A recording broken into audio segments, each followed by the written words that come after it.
Welcome to Pax Britannica. Season 2, Episode 68, The Second English Civil War Part 3, The War of the Engagement.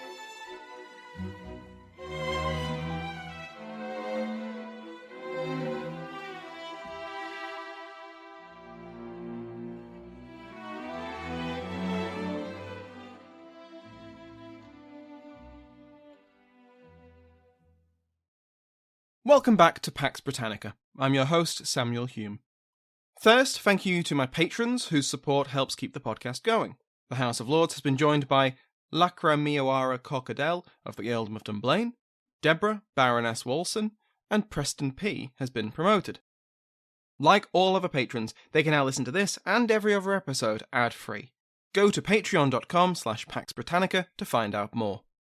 Over the last 3 episodes, the Coalition of Chaos episode and the first 2 parts of the Second English Civil War, we've covered how the various forces which made up the Royalist coalition in England have been fighting the Second English Civil War. This coalition was a mixed bag. Former Royalists from the First Civil War who still fight for the king. Moderate parliamentarians who think the political and religious revolution has gone too far. Political and religious Presbyterians who hate and fear the anarchic ideals of the independents and their religious toleration. Former parliamentarian soldiers and sailors who have defected to the king for grand ideals, as well as those who just want to get their wages paid. And ordinary people who are sick and tired of famine, disease, high taxes, high prices, the standing army, the puritanical decrees of Parliament which have banned their festivals and holidays, and who are above all else desperate for a return to normality. All across England and Wales, these resentments and grievances boiled over, sometimes into petitions, sometimes into riots, sometimes into outright rebellion. The new model army of Sir Thomas Fairfax and Oliver Cromwell has spent most of the spring and summer of 1648 moving from crisis to crisis, restoring order, putting down rebellions, constantly with one eye on the northern border. Because central to the hopes of all these royalists, those who were aware of the larger picture that is, were the Scots. The engagement between King Charles and the Duke of Hamilton's faction in the Scottish Parliament was the keystone of the king's hopes. Ireland was too, of course, but as we also saw last week, the rapprochement between Irish royalists and the Irish Confederacy had led to outright civil war within the Confederacy, so no help was coming from that kingdom. No, it was Scotland, the king's birthplace, the native land of the Stuart dynasty, that would be Charles's deliverance. Or so he hoped. When we left off in the last episode, it was on something of a cliffhanger. Cromwell had finally captured Pembroke Castle in Wales, one of the greatest strongholds on the island of Britain. The Royalists within its walls had tied up his force for more than 8 weeks, and when they finally surrendered on the 11th of July, it was just in time, because the anticipated Scottish invasion had begun just 3 days before. Let's back up a week, to the 4th of July. When the Engager army mustered on this day, no one was in the mood to let off fireworks and celebrate. The Scottish Parliament had authorised the recruitment of almost 30,000 men to invade England and enforce the engagement. The army Hamilton now saw assemble, the army he would lead against the new model army, the most effective fighting force Britain had seen since the original Army of the Covenant, was a bit of a letdown. Instead of 30,000 men, Hamilton only had around 9,000. These were mostly untrained new recruits. They were low on guns and ammunition, they had barely any artillery to call on, and the expected reinforcements from the Scottish forces in Ireland had not yet arrived. But as much as Hamilton might have wanted to, he couldn't wait any longer. It had taken 2 months to get the Engager army to this point, and any further delay would mean the remaining English rebels in Pembroke and Colchester, who the Engagers were meant to be coordinating with and supporting, would be crushed. He had to act now. So, on the 8th of July, Hamilton led the Engager army across the border. For the 3rd time in the Wars of the Three Kingdoms, a Scottish army invaded England, but for the first time, it was in support of Charles I. Back down south, a new front opened for the Royalists. The Duke of Buckingham returned from exile and joined with the Earl of Holland. Holland Henry Rich, had once fought on Parliament's side in the First Civil War, before defecting to the Royalists and then defecting back to Parliament. He was saved from punishment for his treachery by Denzil Holles, who protected him from an attempted impeachment, and he sat in the Lords until the summer of 1648. As events carried on, independence began to dominate, and the social fabric appeared to be tearing. He once again considered turning his cloak. Buckingham, George Villiers, was the eldest son of the first Duke of Buckingham, also called George Villiers, who had been the favourite of Charles and his father James. Now that's a blast from the past. The first Duke had been murdered in the 1620s, to the delight of many and to the horror of Charles. Unsurprisingly, considering the king's love for his father, both the new second Duke of Buckingham and his brother Francis were raised alongside the royal children. Buckingham had fought in the First Civil War, on the king's side of course, before he and his brother Francis quit the kingdoms and travelled to Italy. When the Second Civil War kicked off, Buckingham and Francis returned, meeting up with Holland at Kingston, just outside of London, where they declared their allegiance to the king.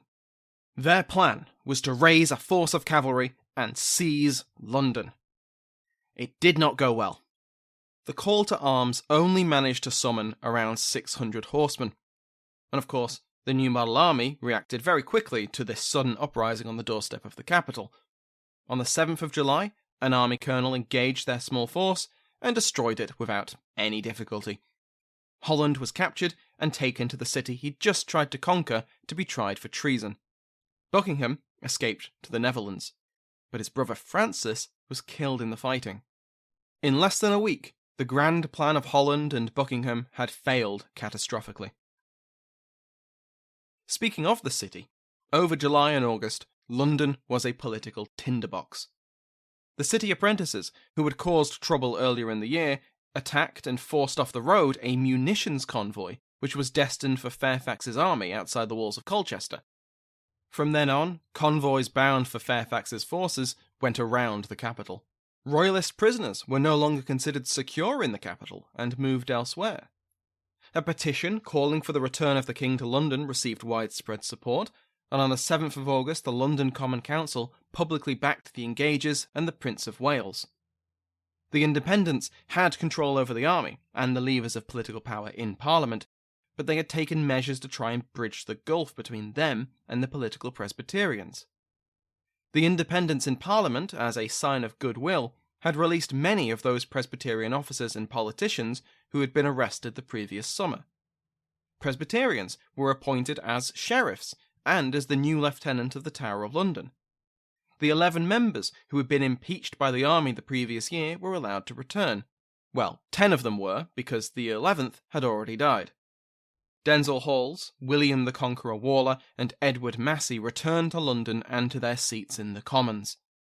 It appears that much of this push for reconciliation came from the politicians, not the army.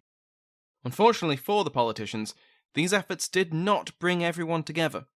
For example, both Waller and Massey almost immediately started recruiting for the Royalists within London.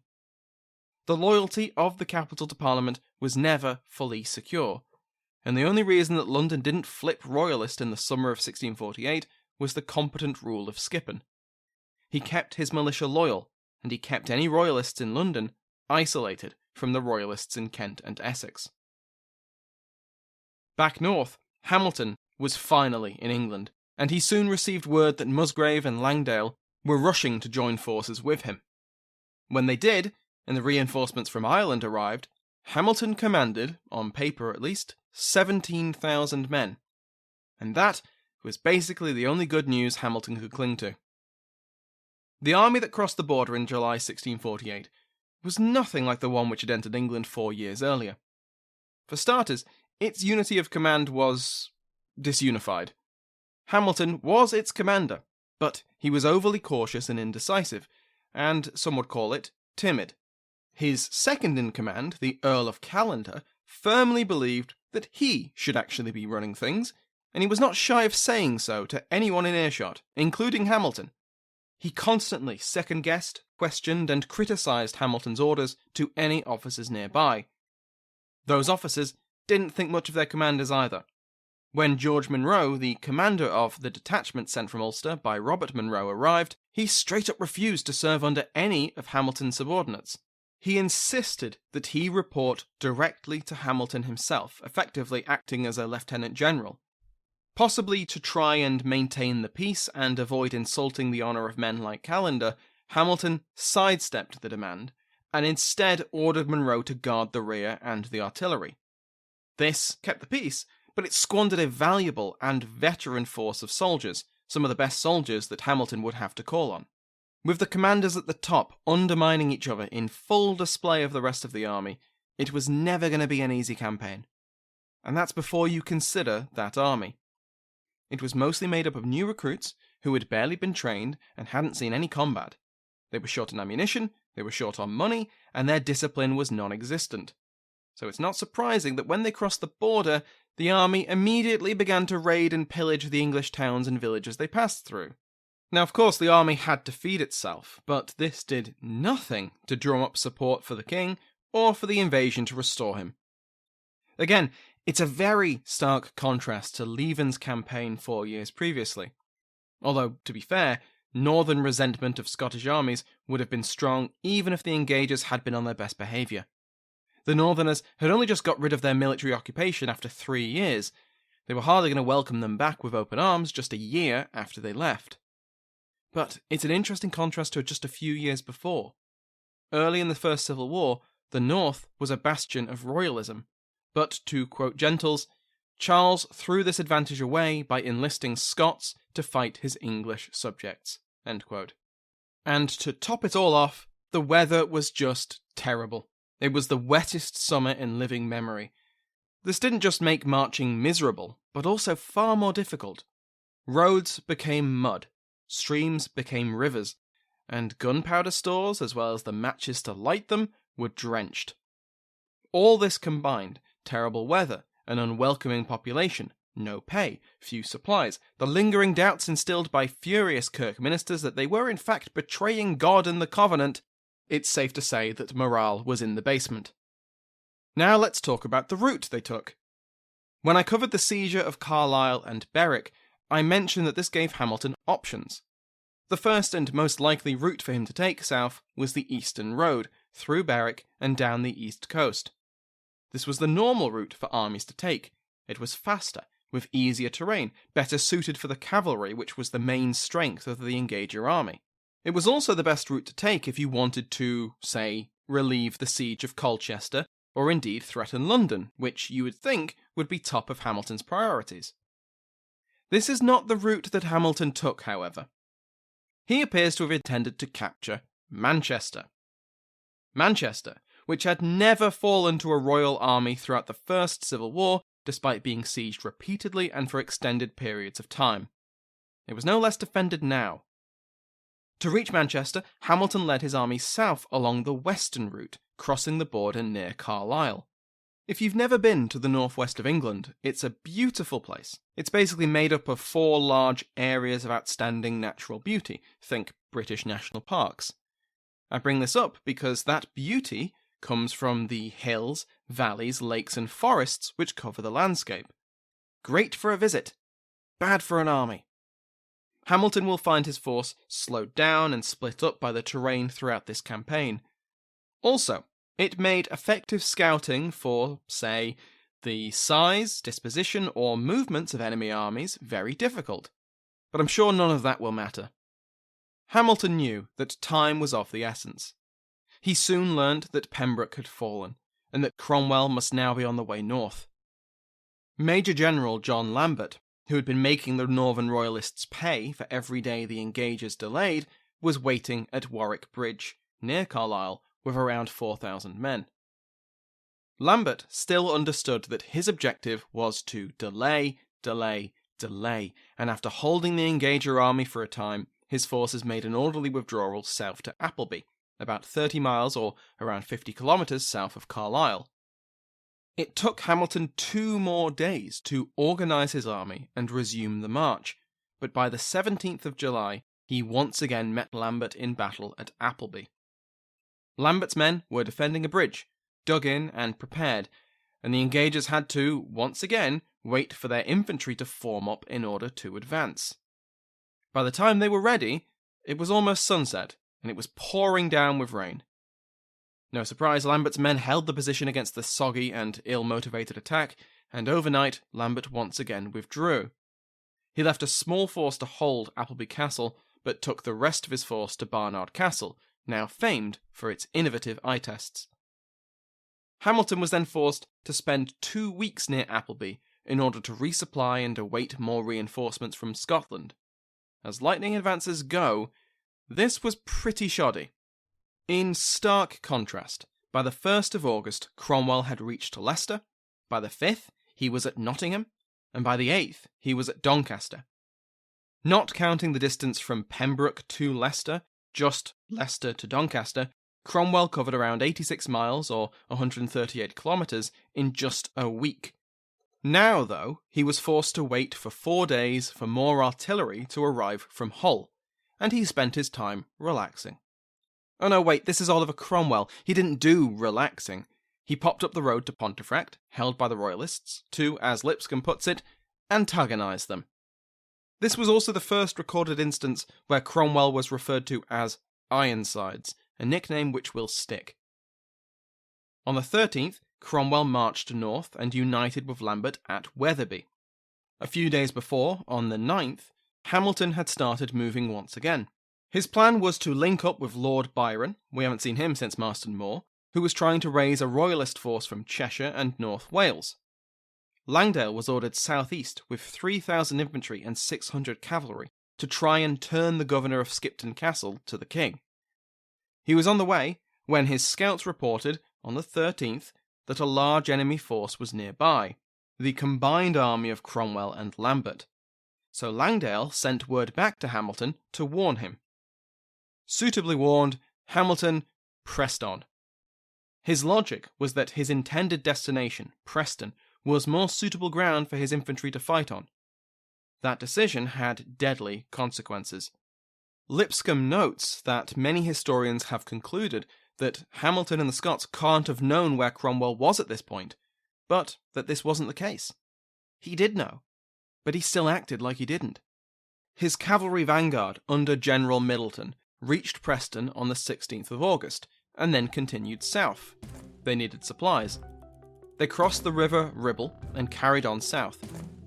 For his part, Cromwell and Lambert had crossed the Pennines, a ridge of mountains and hills which ran north-south through the north of England, and held a council of war on the evening of the 16th. Here, Cromwell decided to make a bold move. He would force a confrontation with Hamilton by blocking his retreat north. They crossed the Ribble, where they spent the night. The following day, the War of the Engagement and the Second English Civil War would effectively be decided.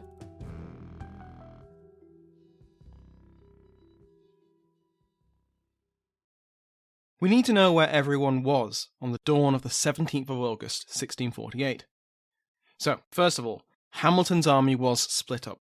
His cavalry, under General Middleton, was still south of Preston, on the other side of the River Ribble, closer to Wigan. His infantry, under General Bailey, was preparing to cross the river and join them. Langdale was en route from the north, heading towards Preston to rejoin the army, and Monro's force was more than a day's march away, back north, keeping a healthy distance from the squabbling noble commanders. Cromwell and the parliamentarian forces were roughly united and had a good idea of where the enemy was. Hamilton believed that Cromwell had split his force in two, sending a portion of his force to defend Manchester. This belief would affect his decision-making. As it happens, from his position to the north, Monro had been warned by Musgrave that Cromwell's whole army was bearing down on Hamilton, and he sent messengers with warnings to his commander. The vanguard of the parliamentary force caught up with Langdale about 2 miles from Preston. Leaving his troops to hold the line, Langdale rushed to meet with Hamilton and advise him that he had engaged the enemy. Hamilton still believed that Cromwell had split his force, despite, it has to be said, the up-to-date reports from Monro indicating that he hadn't done that. Hamilton told Langdale to just keep fighting what was surely just a small outrider force. Callender mocked Langdale for being so worried about a mere probing attack. The two Scottish nobles were still determined to continue south, and so their army continued crossing the Ribble. Langdale dutifully returned to his army, and he later complained that "we were skirmishing in all 6 hours, in all which time the Scots sent me no relief." After those 6 hours, the rest of Cromwell's force arrived, and the weight of numbers began to tell. Langdale's men, exhausted and low on supplies after their extended battle, began to be pushed back towards Preston. Hamilton was now faced with reality, and slowly realised the danger he'd put his army in. He sent some of his rearguard cavalry to assist Langdale, but they were almost immediately charged by the new model cavalry and forced to flee. Cromwell's advance through the hedgerows which surrounded Preston was relentless, and soon Hamilton's main force, spread over 40 miles, was engaged at multiple points. It was in a terrible position as well, with more than half of it on the south side of the Ribble, unable to help the rest caught on the north bank near Preston. Hamilton made a decision. He sent word to General Middleton to get back north with the cavalry, and ordered his infantry to stop crossing the Ribble, for those who had already crossed to come back, and for all to form up on Preston Moor. They would stand and they would fight here. They would let Cromwell's fanatics and revolutionaries wash against the rocks of their discipline. They would be a wall, a castle, a mountain of defiance. It was a long shot, but they just might pull it off. And then Callender rode back across the bridge and demanded to know what the hell Hamilton was doing. And Hamilton's resolve to fight, so bright and yet so brief, disappeared in the face of his second-in-command's contempt. Callender told his commanding officer that his plan to fight on Preston Moor was stupid, essentially. His cavalry would never get back in time, and without cavalry support, the Engager infantry would be overwhelmed by Cromwell's own horsemen. The better defensive position was on the other side of the Ribble, where the bridge could create a choke point while they awaited the return of Middleton and the cavalry. Now, this wasn't terrible logic from Callender. The other side of the Ribble would be more defensive, and it would buy more time for the Engager cavalry to return. Stuart Reed commends Callender's logic, but the plan had 3 major flaws. Firstly, it would mean abandoning Langdale's army on the north side of the river. There was no way they could break through the resistance of the new model army and reach the crossing. Secondly, it required Hamilton's ill-disciplined infantry to maintain discipline and execute a difficult manoeuvre under enemy pressure. And thirdly, it meant countermanding orders that had only just been made, adding to the confusion among the Engager ranks. But Callender insisted, and Hamilton caved. The order was given: return to crossing the Ribble. And then the new model advance crashed home, splitting the Engager force in 2. Most of the army held the bridge in the south banks of the river, but the rest were pushed back to Preston itself. Langdale's position completely collapsed, with many of his infantry killed or captured, and his cavalry fled north to link up with Monroe. Hamilton was on the Preston side of the river. Langdale arrived at his position, and the 2 commanders fled west, through Preston, and forded the River Ribble at a more northerly point. They looped back around to rejoin the bulk of the army on the south bank, and could only watch as those cut off were killed or captured.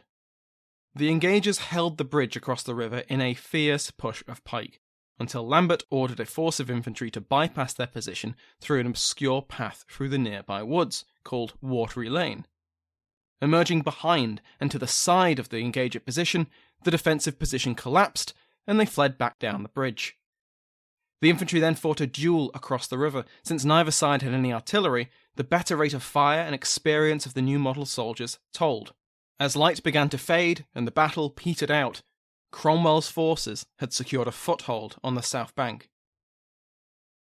The vast majority of the Engager infantry had played no part in the Battle of Preston. In fact, it was Langdale's force which had done most of the fighting at Preston. Because of the indecision and squabbling among the commanders, they just had to stand and watch as their comrades fought and died. Morale, already in the basement, was starting to scratch at the foundations. In all, the Engagers and Royalists lost around 5,000 men at the Battle of Preston, with Cromwell estimating that his forces had killed about 1,000 outright and another 4,000 taken prisoner. In his Atlas of the Battle, Lipscomb states that Hamilton had the advantage of more than 2 to 1, almost 24,000 men versus Cromwell's 11,000. But bad intelligence, worse use of that intelligence, indecision from Hamilton, insubordination from Callender, and the better training and experience of the new model army beat those odds. But the silver lining was that Hamilton's army was mostly intact, which happens when most of your army doesn't fight a battle. That evening, Hamilton convened a council of war, and once again it appears that Callender dominated his superior officer. Callender advocated a night withdrawal to meet up with Middleton's cavalry. Now this plan was disputed by Hamilton's other officers, especially Bailey, who pointed out that night manoeuvres are very tricky and the Engager army was in no state to do one. They were exhausted from marching, and for some of them from battle. They were hungry and cold, they were low on supplies. They would be marching through unfamiliar territory, through mud and in the pitch black. To make matters worse, Callender urged the Engagers to abandon their baggage, including their ammunition, in order to make better speed. Middleton would struggle to find them in the dark, whereas he knew their current position, and it was a defensive one. In spite of all these points, Hamilton bowed to the pressure of Callender, and the Engager army withdrew under the cover of darkness. They left behind their ammunition, which, despite an order being made to detonate it to avoid giving supplies to Cromwell, it wasn't, and Cromwell gratefully accepted the free gunpowder. All the problems highlighted by the skeptics proved correct. The night march south was miserable, slow, and confusing, and Cromwell was right behind them with around 5,500 men, having split his force. Middleton was racing north, and they would have met, but they took different roads. In the dark, in unfamiliar territory, Hamilton's infantry and Middleton's cavalry crossed like ships in the night. Middleton only realised what had happened when his cavalry crashed smack bang into Cromwell's vanguard, and he noticed a lack of Scottish accents, and he wheeled around. Middleton was a decent commander though, and he made the most of the situation, acting as a rearguard for Hamilton's main force and fighting several skirmishes throughout the day of the 18th. By nightfall of the 18th, Hamilton had reached Wigan with most of the army. After a probably terrible but well-deserved night's sleep, the Scottish army set off once again. They reached the outskirts of Warrington, near Winwick, and here they made their stand. Using the hedgerows and lanes of Red Bank, they established a strong defensive position, blocking the lanes with walls of pikes and lining their muskets along the hedges and banks. It made quick work of the pursuing parliamentary vanguard, and it took a few hours for Cromwell's main force to arrive. When it did, though, they found the Scots dug in and hard to shift, despite the advantages in discipline which Cromwell enjoyed. But here, the Engagers' unfamiliarity with the terrain and the opposition of the local people was their undoing. Guided by Winwick locals, who didn't much care for the invading army that had just turned up, a portion of Cromwell's infantry were led around the right flank of the Engager position to emerge behind their defences. That was it for the existing plan. There was no holding Red Bank now, and Hamilton ordered a withdrawal. But as they fell back to Winwick, Cromwell's forces caught up with the retreating Scots, and the withdrawal became a rout. About 2,000 Engagers and Royalists were killed, and another 4,000 were captured. Somehow, Bailey managed to withdraw the remains of his infantry towards Warrington, and it was here that he found Hamilton and Callender had already fled, with a force of around 3,000 cavalry heading towards Chester. All that remained was a note telling Bailey to surrender on the best terms he could. Bailey was, understandably, furious at the incompetence and apparent cowardice of the aristocrats who had led him and his men into this disaster. He angrily demanded that someone, anyone, shoot him to avoid the dishonour they had dropped in his lap, and he only calmed down when his surviving officers offered to sign a testament that none of this was his fault. When he did calm down, he drew up his remaining men behind barricades and offered to surrender on the promise of quarter, which was granted. Cromwell was now having to deal with close to 10,000 prisoners. He split his force, sending Lambert after Hamilton and leading the rest of his army north to contend with Monroe and stand at the border. He had a feeling his army would be needed in Scotland. Lambert needn't have bothered. When Hamilton's exhausted cavalry arrived in Cheshire, the county militia was waiting for them. They trapped the Engagers as they attempted to cross a river and captured most of the force. Hamilton escaped, again, but on the 22nd of August he surrendered to the governor of Stratford. Calendar managed to find a ship and eventually safe exile in the Netherlands. The game was up. Berwick and Carlisle were still held by royalists and engagers, so Cromwell marched to the Anglo-Scottish border and waited for the news of Hamilton's defeat and the defeat of the engagement to have its expected effect. That will be for next time. The defeat of Hamilton and his engagers was the death knell for the royalist cause in the Second English Civil War. As we will see next episode, all that Parliament needed to do now was clean up. Thank you to my House of Lords, including the King's favourite Mike Sanders, Damien, Duke of Portland, Christian Sebast, Marquess of Winchester, and Russell Steinthal, Earl of Dudley. You can join their ranks and receive ad-free episodes by going to patreon.com/Pax Britannica. Remember that you can join the mailing list to be notified about new episodes and news about the show by going to the link in the description. Thank you to Sounds Like an Earful for the interval music in today's episode, to my entire House of Lords, and to you for listening.